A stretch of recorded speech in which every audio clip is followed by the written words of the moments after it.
6:15 p.m. This is the Sri Lanka Broadcasting Corporation. The news edited by Anjana Donamgoda and read by Mario Vijayavardhana. The headlines. The President joins religious rituals at the Sri Nagaviharaya in Jaffna. The Sitavaka Odissi, the weekend special train services, commences. The Railway Department to provide 3,000 jobs. The Central Bank of Sri Lanka says foreign worker remittances have increased. The INS Delhi arrives at the port of Trincomalee. In foreign news, a 72-seater aircraft crashes on the runway in Nepal at the Nepal International Airport. In sports news, the third ODI between India and Sri Lanka, India scored 390 runs for 5 wickets at the end of 50 overs.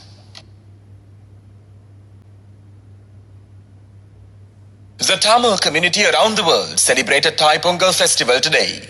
Hindus all over the world, including Sri Lankans, celebrated this day together with great enthusiasm. Issuing a message on the auspicious occasion of Thai Pongal, the President says that it is indeed a great pleasure to extend his best wishes to the Hindu devotees of Sri Lanka. He said Thai Pongal is celebrated to thank the sun, Mother Nature and farm animals. He added Thai Pongal was a celebration with added significance, considering the bumper harvest of the current Maha season from which the entire nation would benefit. The Pongal festival this year is opportune to signify the government's endeavors to build a self-sufficient country by ensuring food security and nutrition for all, in Sri Lanka being the granary of the East as established by our forefathers. Modernization of the agriculture sector is a priority for the government in its bid to create and also serve the competitive international agro markets, the President said. Meanwhile, President Ranil Wickremesinghe, who is in Jaffna to participate in the Thai Pongal State Festival, visited the Sri Nagaviharaya in Jaffna this morning and received blessings while engaged in religious ceremonies. The President also visited the Jaffna Bishop, Most Reverend Dr. Justin Yanapragasam, and had engaged in a brief discussion. The Sitavaka Odissi, the weekend special tourist train service which has been added to the operation in an effort to boost tourism, commenced its operations this morning from the Colombo Fort railway station. The special tourist train, which is operational on the Kalani Valley railway line, will run from Colombo Fort to the Vaga railway station.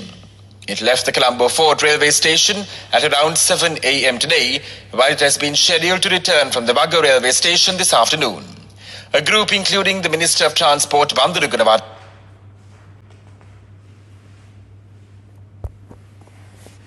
on board the Sitavaka Odissi will be able to witness a number of waterfalls, including the Ranmuduella, Kumariella, and Gorakalla, as well as a number of other tourist attractions, including the Sitavaka Wet Zone Botanical Gardens. The Railway Department will recruit 3,000 people as railway assistants to streamline railway service and task force for the railway assistant job vacancies in keeping with the instructions of Transport, Highways and Mass Media Minister Dr. Banduru Gunawardena. Transport Ministry sources said those in the Multi-Purpose Development Task Force who have been enlisted for state service with the approval of the Cabinet and the Public Services Commission now have the opportunity to secure a government job with a pension under the Department of Railways. Even in the midst of the financial crisis, this move will help in addressing the Railway Department's critical staff shortage. This news broadcast comes to you from the Sri Lanka Broadcasting Corporation.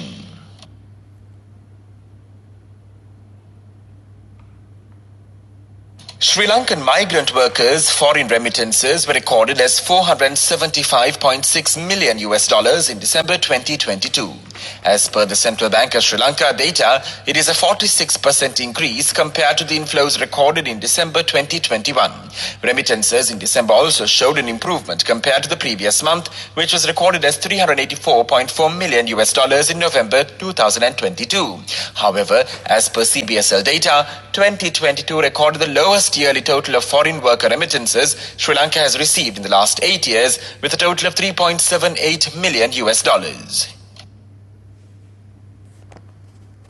The Sri Lanka Navy says the Indian naval ship Delhi arrived at the port of Trincomalee on a formal visit this morning.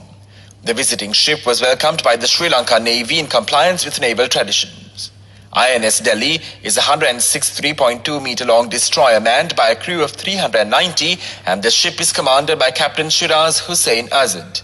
In the meantime, the commanding officer of the Indian naval ship is scheduled to call on Commander of the Eastern Naval Area and Commandant Volunteer Naval Force, Rear Admiral Dhammika Kumara, on the 16th of January at the Eastern Naval Command Headquarters.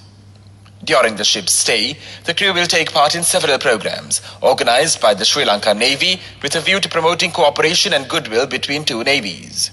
They are also expected to go on a sightseeing excursion in Trincomalee. On the other hand, Sri Lanka Navy personnel will engage in a training visit on board the Indian naval ship Delhi. Concluding the visit, the ship will depart the island on the 17th of January.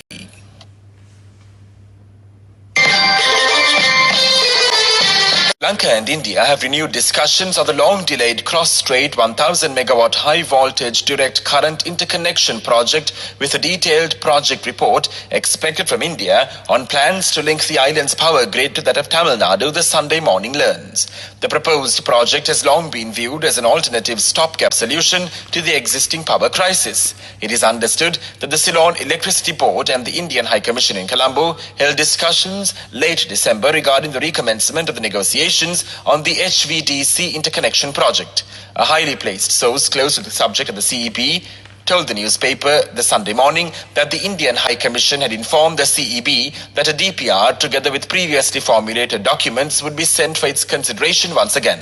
According to the MOU signed between the governments of India and Sri Lanka in 2010, a feasibility study had been carried out by the CEB and the Power Grid Corporation of India Limited jointly for the implementation of a 1000 MW HVDC interconnection project. In Watchlight, proof of COVID-19 with effect from Saturday, the Ministry of Tourism said. According to the Tourism Ministry, new COVID-19 guidelines are applicable for inbound travellers in an effort to prevent the spread of the virus within the country. It is mandatory for all travellers entering Sri Lanka to produce a digital copy of the COVID-19 vaccination card at the point of entry, the Tourism Ministry noted. All travellers who do not possess proof of COVID entering Sri Lanka. Coming up, World News.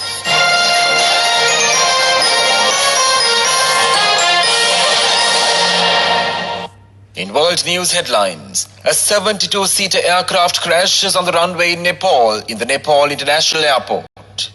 Peru declares a state of emergency in Lima over protests. Bolsonaro's ex-justice minister arrested in the Brazilian capital. A 72-seater passenger aircraft today crashed on the runway at Pokhara International Airport in Nepal. According to the reports by the Kathmandu Post, a total of 68 passengers and 4 crew members were on board the Yeti Airlines aircraft that crashed between the old airport and the Pokhara International Airport. Kathmandu Post reports said the Yeti Airlines crashed in the Pokhara of Kaski district. Reports said that more than 30 Peru's government has declared a state of emergency in the capital Lima and 3 other regions following protests which have killed at least 42 in recent weeks. The measure, announced late on Saturday and in force for 30 days, authorizes the army to intervene to maintain order and suspend several constitutional rights such as the freedom of movement and assembly. Brazil's former Justice Minister and a week ago was arrested in Brasilia on Saturday on suspicion of omission and connivance. Torres was arrested after returning to Brazil on Saturday. And now the main points of the world news segment once again. A 72-seater aircraft crashes on the runway in Nepal, in the Nepal International Airport. Peru declares state of emergency in Lima over protests. Bolsonaro's ex-justice minister arrested in the Brazilian capital. That was world news. Colombo City Centre this week announced the launch of Abans Group's maiden hotel project Courtyard by Marriott Colombo, Sri Lanka's first Courtyard by Marriott hotel. Courtyard by Marriott Colombo is a part of Marriott Bonvoy's extraordinary portfolio of 30 brands and has a global presence with over 1,265 locations in 60 countries and territories. The Abans Group hopes that such ventures will provide the necessary impetus to Sri Lanka's lagging economy by attracting business travellers. The 164-room hotel located at the heart of the city's central business district, adjacent to the Colombo City Centre, offers a sophisticated yet comfortable environment. Guests can now bask in the sleek comfort of modern room. City skyline, the Beira Lake and the ocean. Guests can stay in plush suites, ideal for extended stays or family travel. The third and last ODI of the current series between Sri Lanka and India, which is now being played at Thiruvananthapuram, India. India won the toss and chose to bat.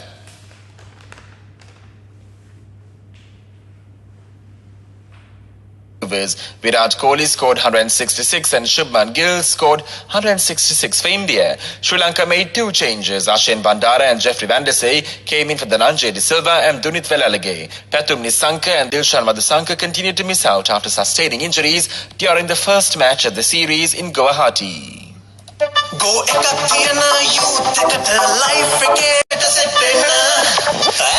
National Savings Bank, the safest place for your money.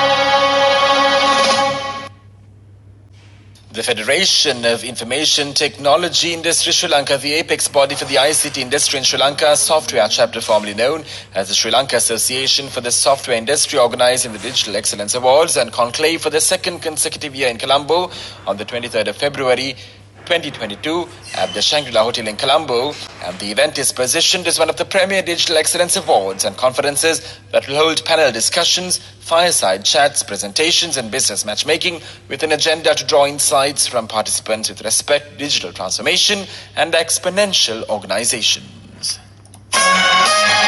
Financial Services brand. The World Bank forecasts Sri Lanka to revert to a positive economic growth only in 2020.